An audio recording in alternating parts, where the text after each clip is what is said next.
अच्छी ग्रोथ के लिए, हेयर फॉल सबसाइड करने के लिए, बालों में शाइन आने के लिए और आपको अपनी स्कैल्प को एकदम हेल्दी रखने के लिए सिर्फ आउटर एप्लीकेशंस नहीं बल्कि आपको अपनी बॉडी को इंटरनली बूस्ट करना होगा वो सारे विटामिन और मिनरल से जो आपके हेयर के लिए बहुत ज्यादा जरूरी है। तो हमें कुछ ऐसी चीजें भी कंज्यूम करनी होगी जिसमें वो सारे विटामिन और मिनरल्स होते हैं।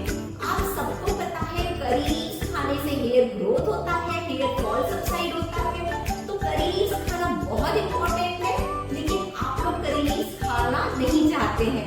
मॉर्निंग में मैंने आपको कई वीडियोस में बोला है कि आप करी लीव्स खाया करो, लेकिन बहुत सारे लोगों को पसंद नहीं आते हैं ऐसे करी लीव्स खाना। तो आज मैं आपके साथ इतनी डिलीशियस करी पत्ता की चटनी शेयर कर रही हूँ जो आपके खाने के टेस्ट को डबल कर देगी और आपको बहुत सारे हेल्थ बेनिफिट्स भी देगी। तो चलिए ये बहुत ही आसान सी रेसिपी देख लेते हैं। कड़ी पत्ता चटनी बनाने के लिए हमें चाहिए ढेर सारे करी पत्ते। तो मैंने यहाँ पर 2 कप भर के कड़ी पत्ते ले लिए हैं। इसे बहुत अच्छे से वॉश किया है और फिर ऐसे ही मैंने इसको खुले में ड्राई किया हुआ है। और करी लीव्स हमारे घर के आसपास ही बहुत इजीली अवेलेबल हो जाते हैं। ये इतना इजीली अवेलेबल होने के बाद भी हम इसका पूरा बेनिफिट नहीं लेते हैं। और जो करी लीव्स है वो हमारे बालों के लिए एक्चुअली वरदान है। करी लीव्स में होते हैं एंटीऑक्सीडेंट जो हमारी स्कैल्प को मॉइस्चर देते हैं, हमारे स्कैल्प से डेड सेल्स को रिमूव करते हैं और हमारे स्कैल्प में अगर बाकी भी कोई परेशानियां हैं तो ये उसे भी दूर करने में हेल्प करते हैं।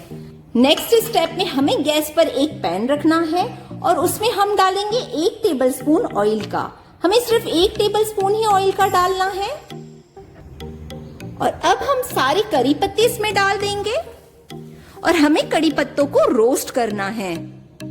लो टू मीडियम फ्लेम पर ही हमें कड़ी पत्तों को रोस्ट करना है। और कड़ी पत्ते रोस्ट होने के बाद काफी श्रिंक हो जाएंगे और इसका कलर भी थोड़ा डार्क हो जाएगा। आप इसे कंटिन्यू चलाते हुए रोस्ट करें ताकि हमारे सारे करी लीव्स इवनली रोस्ट हो। करी लीव्स होते हैं high in beta carotene, protein, इसमें vitamin A, B, C, vitamin B2, calcium, iron और अमीनो एसिड होता है जो हमारे बालों की फॉलिकल्स को बहुत ही स्ट्रॉन्ग बनाता है। और मैं हमेशा कहती हूँ कि हमारे अगर फॉलिकल्स स्ट्रॉन्ग होंगे तो हमारा हेयर ग्रोथ होगा, हेयर फॉल भी सबसाइड होगा। अच्छा, अपार्ट फ्रॉम हेयर ग्रोथ, करी पत्ता खाने से बालों का टेक्सचर भी काफी इम्प्रूव होता है, बालों में शाइन आती है। तो आप करी पत्ता को कंज्यूम भी अच्छे से करें और इसका ऑयल बनाकर आप अपनी स्कैल्प और हेयर पर भी अप्लाई करें। आप इसे हाई फ्लेम पर बिल्कुल रोस्ट ना करें, नहीं तो इसमें जो भी न्यूट्रिशन है ना वो सारे खत्म हो जाएंगे। हाई फ्लेम पर करी पत्ता को फ्राई करने से इसका कलर भी काफी चेंज डार्क हो जाता है और अगर हम लो फ्लेम पर इसे फ्राई करेंगे ना तो ये क्रिस्प भी रहेंगे और इसका कलर भी चेंज नहीं होगा। करी लीव्स को क्रिस्प होने में 3 से 4 मिनट लग गए हैं और आप इसमें से आवाज सुन सकते हैं। अभी आपको समझ में ही आ रहा होगा कि ये काफी क्रिस्प हो चुके हैं। और अगर आप इसे ऐसे क्रश करके देखेंगे तो आपको क्रश करने में भी समझ में आएगा कि आपके कड़ी पत्ते क्रिस्प हो चुके हैं। तो इस स्टेज पर हम गैस का फ्लेम ऑफ कर रहे हैं। अब करी पत्ता को हम एक बोल में ट्रांसफर कर देंगे और इसके ठंडा होने के बाद ही हम इसकी चटनी बनाएंगे। अब सेम ही पैन में हम वापस 1 टेबलस्पून ऑयल का डाल देंगे। अब हम उसमें डालेंगे 1/2 कप मूंगफली का। मूंगफली में भी भरपूर मात्रा में प्रोटीन होता है। तो मूंगफली को भी हमें अभी लो टू मीडियम फ्लेम पर रोस्ट करना होगा। हम चटनी के लिए सारे इंग्रेडिएंट्स को लो टू मीडियम फ्लेम पर ही रोस्ट करेंगे ताकि अंदर तक सारे इंग्रेडिएंट्स अच्छे से रोस्ट हो जाए। और ये चटनी हम 1 महीने तक आराम से स्टोर करके खा सकते हैं, मतलब आपको इसको फ्रिज में भी रखने की जरूरत नहीं है। तो सारे इंग्रेडिएंट्स अच्छे से रोस्ट हुए होंगे तो टेस्ट भी आएगा और ये चटनी हमारी लंबे समय तक भी चलेगी। मूंगफली में से पॉप होने की आवाज आ रही है तो सेम ही पैन में मूंगफली के ऊपर ही हम डाल देंगे 1 टेबलस्पून जीरा। जीरे के साथ साथ ही हम डाल देंगे 7 से 8 कलियां लहसुन की। लहसुन में भी भरपूर मात्रा में एंटीऑक्सीडेंट्स होते हैं। इस चटनी में आज हम जितने भी इंग्रेडिएंट्स यूज कर रहे हैं ना, वो हमारी हेल्थ के लिए बहुत ज्यादा फायदेमंद है। उससे हमें बहुत सारे हेल्थ बेनिफिट्स मिलेंगे, हमारी स्किन, हमारे हेयर, हमारी पूरी हेल्थ को। लहसुन के ऊपर हम खड़ी लाल मिर्च भी डाल देंगे।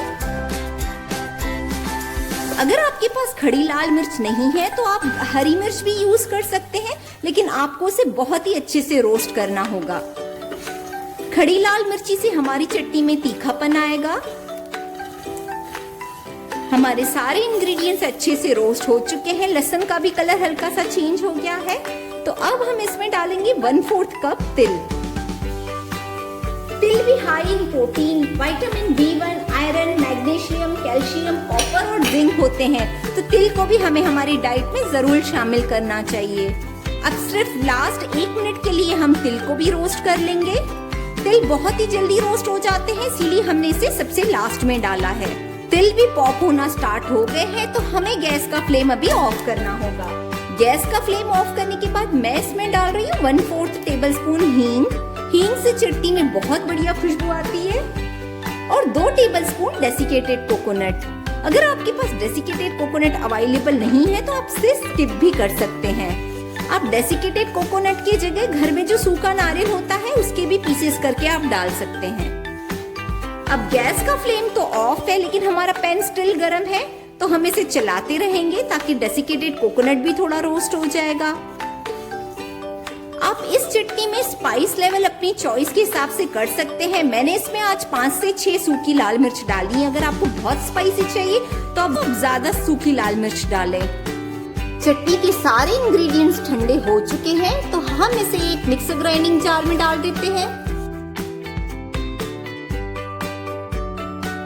और करी लीव्स भी हमारे ठंडे हो चुके हैं, तो इसके ऊपर हम वो भी डाल देते हैं।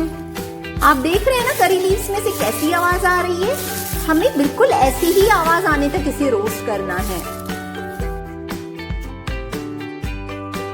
करी पत्ता के ऊपर मैं डाल रही हूँ 1 छोटा टेबलस्पून सॉल्ट का। सॉल्ट आप अपने टेस्ट के अकॉर्डिंग डाल दें। और 1 टेबलस्पून भर के मैं अमचूर डाल रही हूँ। चटनी थोड़ी चटपटी हो तो मजा आता है खाने में। अमचूर की जगह आप चाट मसाला भी डाल सकते हैं। अब मैं इसका लिड लगाऊंगी और इसे कोर्सली ग्राइंड करूंगी। चटनी को हमने ग्राइंड कर लिया है। इसका कलर देख रहे हैं आप, कितना परफेक्ट ग्रीन आया है। और आप इसका टेक्सचर देखिए, हमें इसका टेक्सचर ऐसा ही चाहिए, मतलब ये हल्की दरदरी होनी चाहिए। आप इसका एकदम फाइन पाउडर मत बना दीजिए। करी पत्ता चटनी बनाना बहुत ज्यादा आसान है और ये खाने से ढेरों आपके हेल्थ बेनिफिट्स भी आपको मिलेंगे। खाने के साथ आप 1 से 2 चम्मच ये चटनी को खाइए तो आपके खाने का टेस्ट भी बढ़ जाएगा और आपको सारे हेल्थ बेनिफिट्स भी मिल जाएंगे। करी पत्ता चटनी को आप एक एयर टाइट कंटेनर में डालकर रखें तो ये लंबे समय तक फ्रेश और टेस्टी बनी रहेगी।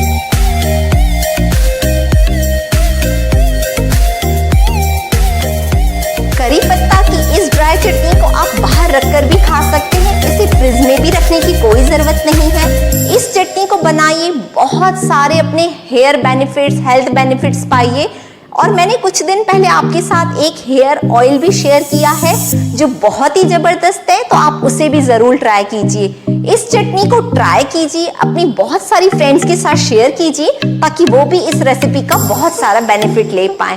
आपने अगर मेरे चैनल को सब्सक्राइब नहीं किया है तो उसे सब्सक्राइब कर दीजिए। मिलती हूँ आपसे अपने अगले वीडियो में, तब तक के लिए बाय।